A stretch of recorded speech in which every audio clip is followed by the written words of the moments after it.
அன்பு நண்பர்களுக்கு வணக்கம். பழமொழி 400 பதிவேற்றம் 327 பாடல் 325. கொடையும் ஒழுக்கமும் கோள் உள் உணர்வும் உடையர் எனப்பட்டு ஒழுகி பகைவர் உடைய மேற் செல்கிற்கும் ஊற்றம் இல்லாதார் படையின் படைத்தகமை நன்று. ஒரு படையை நடத்தக்கூடியவர்கள் எப்படி இருக்க வேண்டும் என்றால் கொடைத்தன்மை உள்ளவனாக இருக்க வேண்டும். நீதிநெறி தவறாதவனாக தன்னை அண்டியவர்களை காப்பாற்றக்கூடிய செங்கோன்மை மிக்கவனாக இருக்க வேண்டும்.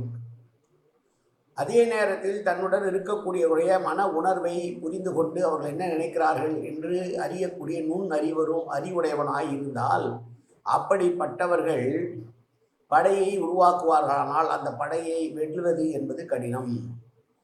கொடை, செங்கோன்மை, குடியுணர்வு நுண்ணறிவு ஆகியவை கொண்டவர்களையே படையிலே சேர்த்து கொண்டு ஒரு அரசன் திகழ்வானானால் அது மிக சிறப்பான படையாக இருக்கும் என்று சொல்லுகிற பாடல்.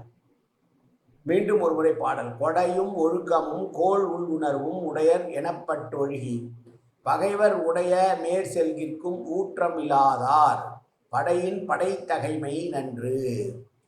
இப்படி எல்லா குணங்களோடு இருக்கக்கூடியவர்களை படைவர்களாக கொண்டிருந்தால் எதிரிகளை புறமுதுகிட்டு ஓட செய்ய முடியக்கூடிய படையாக அந்த படை திகழும் என்று சொன்ன பாடல் இந்த பாடல். நாளை அடுத்த பாடல். நன்றி, வணக்கம்.